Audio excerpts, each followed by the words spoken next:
Hola, hoy vamos a trabajar el método junguiano. Vamos a hablar de un método que realmente es lo que en el inicio se fue dando como parte de la aproximación a las dinámicas del inconsciente y cómo este proceso se vincula directamente con la terapia y las formas de terapia que hacen los analistas junguianos o que se hace en la psicología analítica. El método junguiano ofrece un enfoque fenomenológico fundamentalmente.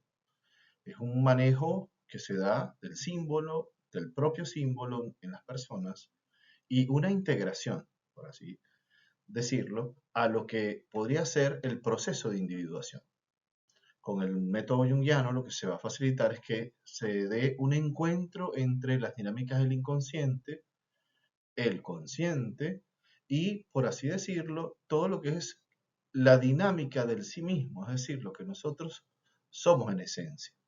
La intención del método es precisamente avanzar en ese proceso de encuentro, en ese proceso de análisis personal, acompañado en este caso del terapeuta, pero que definitivamente es un camino individual, un camino que nosotros como terapeutas vamos a precisamente eso, acompañar, a colaborar en que se facilite, pero que no vamos a inducir. Básicamente vamos a utilizar algunas técnicas como la imaginación activa y, y vamos a buscar la activación de la función trascendente, que es precisamente ese desarrollo de lo más cercano al proceso de individuación. Bueno, vamos a comenzar. Vamos a ver qué es esto, cómo funciona la imaginación activa, qué rol cumple el símbolo y cómo se activan estos mecanismos. El método junguiano diría el propio Jung que no existe, es decir, para él no existe algo de lo junguiano, simplemente existe el descubrir las cosas.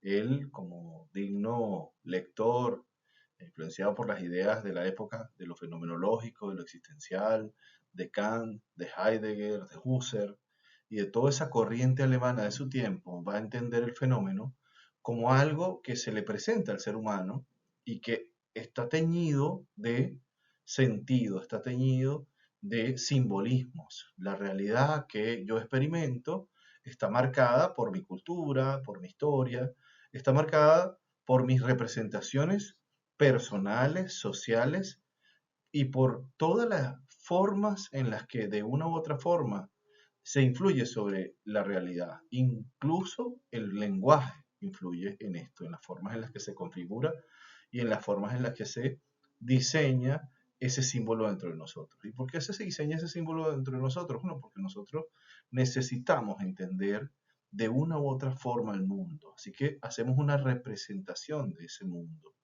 que siempre va a estar distante de la realidad en mayor o menor medida. No sé, personas más racionales tendrán una visión del símbolo más descarnada y personas más emocionales tendrán una visión del símbolo mucho más sentimental y mucho más eh, dada por los afectos. Así que parte de esto es encontrando las diferencias, procurando la propia simbolización, generando procesos de amplificación personales, iremos caminando hacia lo que se llamará el encuentro con la sombra, el encuentro con lo simbólico y el proceso de activación de la función trascendente. ¿Qué es el símbolo? Que además es base y elemento central en el método junguiano. El símbolo es una representación de una realidad psíquica profunda que conecta lo inconsciente con lo consciente. Es una manifestación en la cual de un lado está cargado de significado para nosotros y por otro lado trae su propio significado. Hablamos de símbolos complejos cuando hablamos de símbolos como el mandala, que son símbolos de la totalidad psíquica y que pueden encontrarse a lo largo de toda la humanidad. Hay símbolos universales y, en efecto, cada símbolo va a tener su matiz cultural. Un símbolo es una pieza fundamental de la estructura de la mente, de la estructura del inconsciente. Nuestra representación de la realidad y nuestra representación inconsciente interna está teñida y caracterizada por símbolos. Es el símbolo, digamos, la unidad básica y funcional, el elemento primordial de nuestra psique. Y está allí configurándonos desde el momento en que pasamos a ser Homo sapiens y empezamos a tener cultura y empezamos a tener lenguaje. Esa capacidad del lenguaje, esa capacidad de simbolizar lo que está allí, nos permite trascender a la situación y nos permite ir un poco más allá. Así que nuestra mente configura el inconsciente como nuestro entramado simbólico, que además tiene vida y que además se moviliza, que no tiene tiempo, que no tiene orden, pero que a su vez es una estructura dinámica, no estática. Entonces los símbolos flotan, coexisten, colaboran, se interactúan y además hacen manifestaciones particulares dentro de nuestra psique. Ellos están allí, nosotros hacemos uso de ellos conforme la vida nos va generando situaciones y vamos haciendo nuestras propias representaciones simbólicas. El símbolo tiene características bastante particulares, puede tener nuestras características, las culturales, las trascendentales, las históricas y a su vez características propias. No es lo mismo para una persona un semáforo que para otra. No es lo mismo la representación de una sonrisa para uno que para otro. La palabra como elemento simbólico también puede ser visto de otras formas. Así que el símbolo es la unidad fundamental y es sobre la cual vamos a trabajar para poder conseguir este proceso. Las formas en las que nosotros representamos nuestro propio símbolo va a ser también las formas en las que nosotros podemos interpretar nuestra vida. Símbolos sencillos como el agua resultan ser muy complejos para cada quien, porque solo nosotros podemos, y repito esto, interpretar nuestros propios símbolos. Lo que hace el terapeuta es acompañarnos en ese proceso de interpretación a través de la imaginación activa. La imaginación activa es una técnica en la cual el individuo, la persona, interactúa conscientemente con imágenes del inconsciente. Digamos que es la visualización del conflicto interno dialogando con estas figuras del inconsciente. A saber, solamente la persona es capaz de interpretar sus propios símbolos y sus propias dinámicas en lo que le ocurre, por ejemplo, en los sueños o en aquellas cosas que componen la vida. Por ejemplo, qué es un matrimonio, qué es el deporte, qué es un viaje, una determinada ciudad o una determinada persona. Lo que hace la imaginación activa es, como herramienta es dialogar precisamente con ese símbolo. Por ejemplo, nosotros vamos a estar viendo, analizando un sueño en el que nos hablan de un barco en un lugar y nosotros localizaremos en esa imagen todos los elementos posibles. Nos montaremos en el barco, caminaremos en él, veremos si está nublado, si no lo está. Es decir, vamos a ir amplificando la imagen hasta que esta imagen se agota, hasta que esa imagen nos da muchos elementos para poder comprender qué significa ese barco en ese sueño particular, entendiendo que el sueño es una dinámica compensatoria de la psique. Ahora, esas señales, esos elementos que están allí, nos van a partir de todo lo que tiene que ver con la experiencia vivida y con la experiencia soñada del paciente, de la persona con la que estamos. Nuevamente, la imaginación activa va a ser entonces ese diálogo con esa persona, ese símbolo, esa situación en la que estamos.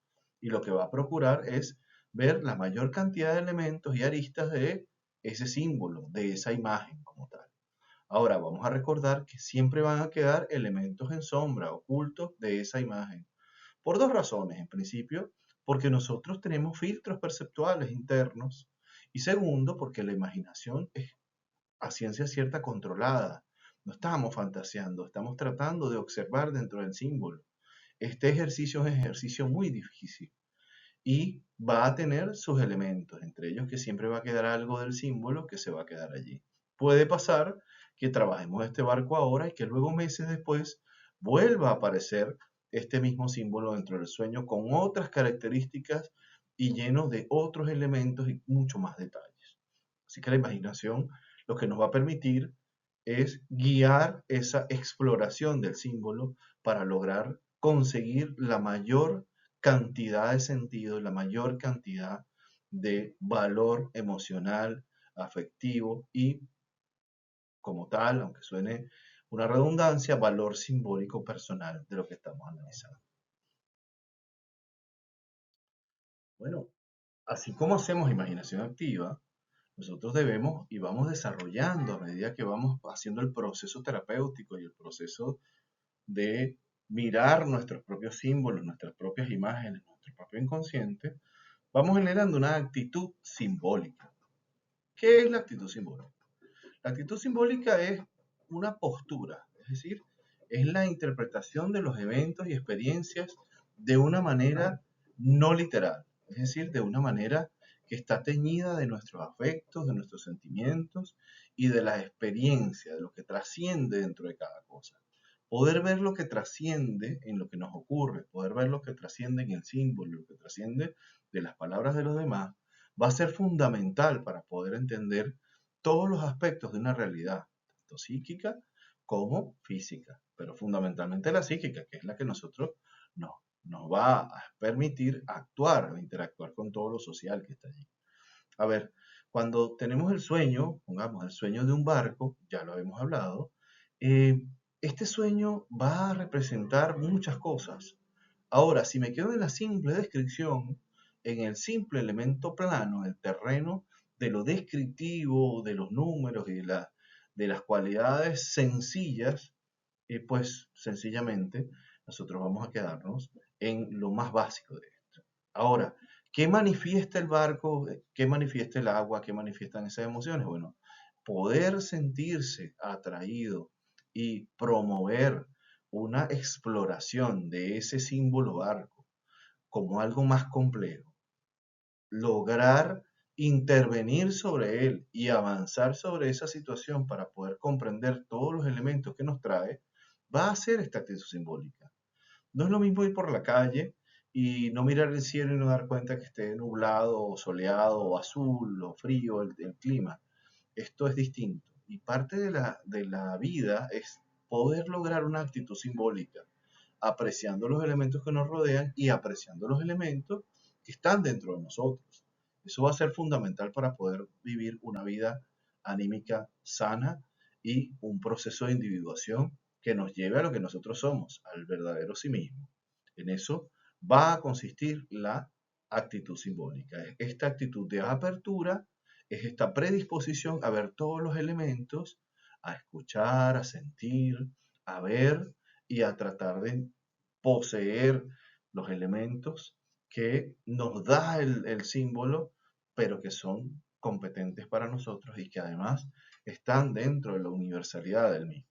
Es decir, ver lo universal y ver lo particular de las cosas es una actitud simbólica. Y ahí es donde tenemos que buscar el crecimiento. Esa actitud avanza en los procesos terapéuticos, pero a su vez se va instalando en la vida. Y los pacientes, uno ve cómo van cambiando sus percepciones sobre muchos elementos que antes le parecían sencillos o pasaban desapercibidos. La actitud simbólica va a ser un elemento fundamental en el proceso de encuentro entre el yo y el sí mismo, entre el ego y el self que está allí. Una vez que hemos visto qué es el símbolo, qué es la actitud simbólica, veamos algo fundamental en el proceso terapéutico de el análisis profundo desde la perspectiva junguiana, y es la función trascendente. ¿Qué es la función trascendente? En principio es un elemento que está dentro de nosotros. No es una invención de lo junguiano. Está dentro de nosotros y ocurre cuando estamos en las situaciones límites o cuando estamos en condición para poder encontrarnos con esto. Lo extraño es que esto no ocurre con tanta frecuencia y se facilita con el proceso terapéutico, con los procesos de meditación asistida y con el movimiento que damos a la psique en el momento en que estamos reflexionando coherentemente. Y cuando digo coherente, digo con las emociones, con el cuerpo, con la razón y con toda nuestra integridad, con todo lo que nosotros somos. Ahora, este proceso se da en el momento en que se dan tres momentos, ¿no? Se da, en principio, cuando nosotros nos encontramos con una contradicción.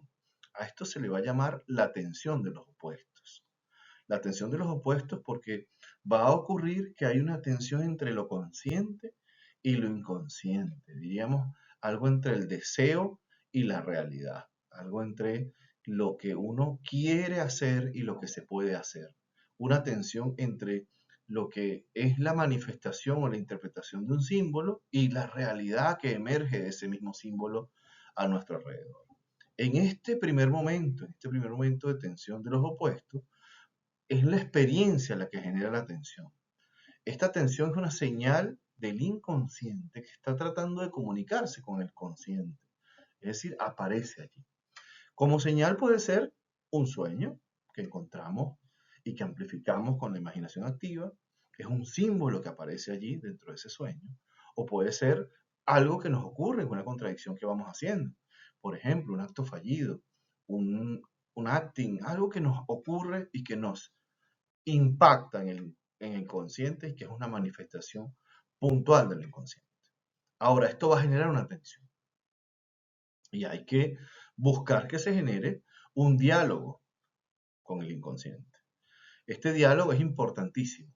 Esto es algo que nosotros vamos a ir haciendo y este diálogo tiene que ver con el espacio que le damos al imaginario para ambos opuestos. Nosotros vamos a expandir su significado, vamos a amplificar y resolver esta tensión y para ello vamos a utilizar la imaginación activa o el trabajo de sueños o el proceso de movimiento auténtico. Hay muchas formas de encontrarnos con esta dinámica, ¿no? Que tienen que ver con un proceso de imaginación activa, solo que han cambiado las técnicas en su momento, con el cuerpo, con la imaginación, con la pintura, con las artes plásticas en sí, con la música. Vamos a ir buscando la forma terapéuticamente, eso se hace en el setting terapéutico, de incorporar esto, ¿no? Y vamos a establecer un diálogo entre ellos y vamos a ver las características de lo consciente, de lo inconsciente y cuál es esta realidad y cuál es esta realidad psíquica que tenemos. Luego va a ser una eclosión, es decir, va a aparecer una síntesis emergente.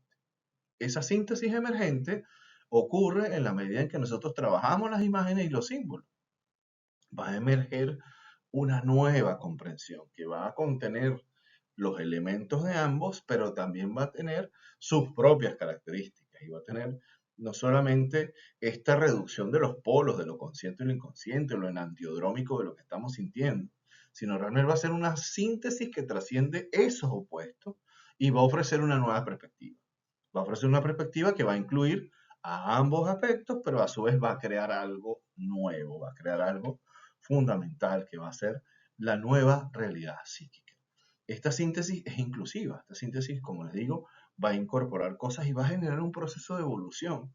Bueno, porque se va aprendiendo, se va manejando y se va resimbolizando, pero ese símbolo va teniendo capas de la novedad y se va a crear una evolución en la conciencia del individuo, es decir, una apertura, una vivencia consciente de lo que está ocurriendo. Y esto va a tener sus características. Aquí, por supuesto, el individuo, la persona, va a decir qué va a hacer con esta nueva representación, si va a ir con esto, va a asumir una actitud auténtica, es decir, va a ir en esta existencia de tomar lo nuevo y convivir con eso, o quedarse con lo que existía, pero ya consciente de que es una decisión razonada, ya consciente de que es una decisión que definitivamente va a ser trascendental, tanto colocarse de un lado como del otro, de lo que acaba de emerger y de lo que acaba de crear.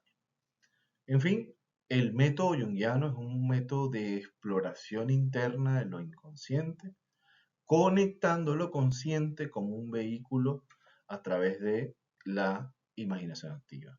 Lo que hacemos con la imaginación activa es hacer aflorar los contenidos variados que tiene el símbolo, los múltiples elementos que tiene el símbolo y, por supuesto, mediados por la experiencia individual. Vamos a recordar que a diferencia de otras corrientes, en esta, los que estamos trabajando, los junguianos, sabemos que solo el soñante, solo quien vive la experiencia tiene la capacidad de interpretarlo.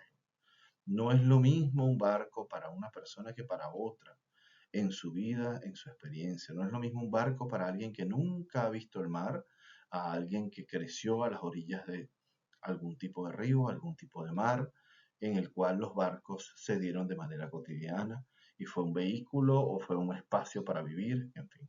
Esto es una representación única en nosotros y cambia.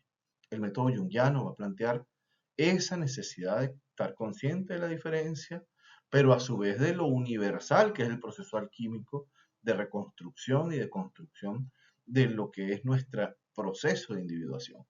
Y el proceso de individuación es un proceso alquímico personal que es facilitado en muchos casos por la psicoterapia y que siempre está allí presente. Es un proceso que no termina jamás. Bueno, terminará cuando nosotros morimos, pero es un proceso de evolución constante, de un aprendizaje sobre otro. Vamos a recordar que el modelo junguiano es un modelo adaptativo, un modelo en el cual el mundo se nos presenta, nos genera unas representaciones icónicas, simbólicas internas, nosotros a su vez generamos símbolos internos distintos a los que están afuera y nos vamos acomodando en ese proceso. ¿Bien? Siempre la psique va a buscar la compensación, siempre va a buscar la tranquilidad y va a buscar las mejores formas de hacer las cosas.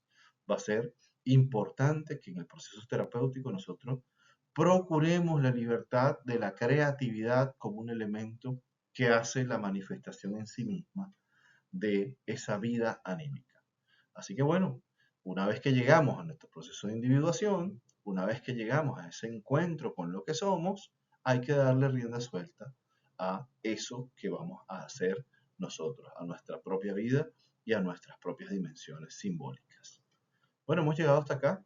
Espero que haya sido lo suficientemente concreto y bueno, continuamos en este encuentro con la psicología analítica y con los junguianos, con el mundo de los junguianos.